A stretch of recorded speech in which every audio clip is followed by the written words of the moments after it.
Good evening मेरे प्रिय student, मैं सूरज सिंह आज आपके लिए हिंदी व्याकरण चैप्टर अशुद्धि शोधन आपके टर्म और परीक्षा आपकी नजदीक आ रही है, उसको ध्यान में रखते हुए हमने आपके लिए चैप्टर बनाया है, चैप्टर अशुद्धि शोधन।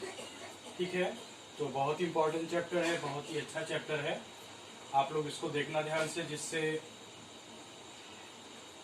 मैं आप तक अपनी बात को पहुंचा सकूं और आप लोग इस वीडियो में और आपके चैप्टर में भी, टर्म और पोर्शन में भी आपका शुद्धि शोधन है, तो आप लोग उससे लाभ प्राप्त कर सकें और इसको अच्छे से समझ सकें। आपका ये चैप्टर बहुत ही आसान है, इसमें आपको कुछ भी नहीं करना है, सिर्फ समझना है बस।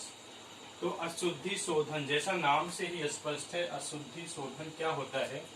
जैसे शुद्ध बोलना, ठीक है, किसी भी शब्द को शुद्ध बोलना व शुद्ध लिखना, ये भाषा का नियम है। जैसे हम किसी शब्द को बोलते हैं या किसी शब्द को लिखते हैं तो उसको सही रूप में लिखना ही भाषा का नियम होता है। लेकिन कई बार हम शब्दों को गलत रूप में लिख देते हैं। लेकिन होता क्या है कि कई बार हम शब्दों को गलत रूप में लिख देते हैं, जिससे उसके उच्चारण भी गलत हो जाते हैं। ठीक है, तो उन्हें यानी उन्हीं गलत शब्दों को दोबारा शुद्ध करके सही रूप में लिखना ही अशुद्धि शोधन कहलाता है। ठीक है, तो इसकी परिभाषा क्या होगी? शुद्ध बोलना व शुद्ध लिखना भाषा का नियम है, लेकिन कई बार हम शब्दों को गलत रूप में लिख देते हैं, जिससे उनके अर्थ बदल जाते हैं। तो उन्हें पुनः शुद्ध रूप में लिखना यानी उन्हें दोबारा सही रूप में लिखना ही अशुद्धि शोधन कहलाता है।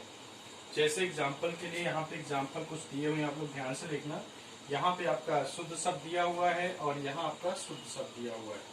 ठीक है, अशुद्ध शब्द, शुद्ध शब्द। तो देखिए, पहला शब्द आपका गलत है, उसको हम लोग कैसे सही करेंगे उसको यहाँ पे एग्जाम्पल के द्वारा बताया गया। जैसे पहला शब्द प्रभु लिखा है, भा में बड़ा ऊ की मात्रा है, लेकिन इसको जब हम शुद्ध करेंगे तो हो जाएगा प्रभु, छोटा ऊ की मात्रा। फिर दूसरा शब्द है गणेश, गणेश शब्द है, इसको फिर हम शुद्ध करेंगे तो आपका गणेश हो जाएगा। फिर किरण शब्द दिया है, किरण, किरण को भी हम शुद्ध करेंगे तो किरण हो जाएगा। फिर आपका निष्ठा शब्द दिया है, निष्ठा को शुद्ध करेंगे तो निष्ठा हो जाएगा। फिर प्रणाम शब्द दिया है, प्रणाम को शुद्ध करेंगे तो प्रणाम हो जाएगा। तो इस तरह से यहाँ पे देखिए, पहला शब्द आपका शुद्ध लिखा हुआ है, कहीं पे स्पेलिंग मिस्टेक है, कहीं पे कोई वर्ड गलत है, तो उसको दोबारा हमने जब शुद्ध किया, सही रूप में लिखा, तो उसे ही हम लोग अशुद्धि शोधन बोलेंगे। तो यानी ठीक है, गलत शब्दों को पुनः सही करके शुद्ध रूप में लिखना ही अशुद्धि शोधन कहलाता है। फिर यहाँ पे कुछ शब्द लिखे हुए हैं, जैसे पहला शब्द आपका नमस्ते लिखा हुआ है। नमस्ते में देखिए पूरा सा आया है, इसको जब हम लोग शुद्ध करेंगे तो आपका आधा सा हो जाएगा, इसे ही हम लोग बोलेंगे अशुद्ध रूप। यही अशुद्ध आपका नमस्ते है, इसका शुद्ध होगा नमस्ते। फिर दूसरा वर्ड है वन, वन यहाँ पे लिखा हुआ है, वन को हम लोग शुद्ध करेंगे तो आपका हो जाएगा वन। फिर यहाँ पे बीमारी है, बीमारी को शुद्ध करेंगे तो हो जाएगा बीमारी। फिर हमको, हमको को शुद्ध करेंगे तो हो जाएगा हमें।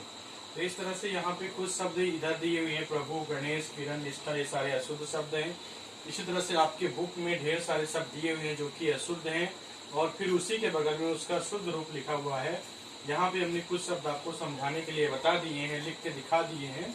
बाकी शेष बचे हुए शब्द आप लोग अपने बुक से नोट कर सकते हैं, और नोट करने के बाद में उससे पढ़ के अच्छे से समझ सकते हैं। उसके बाद भी अगर आपको कोई कमी दिखाई दे रही है, कुछ आपको समझ में नहीं आ रहा है, तो मुझे कमेंट में लिख के बताएं, जिससे मैं उसमें सुधार कर सकूं।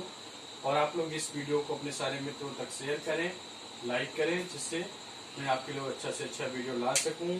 और अगर आप लोग इस चैनल पर नए हैं तो इस चैनल को सब्सक्राइब करें। बस आज का मेरा वीडियो यही तक था। धन्यवाद।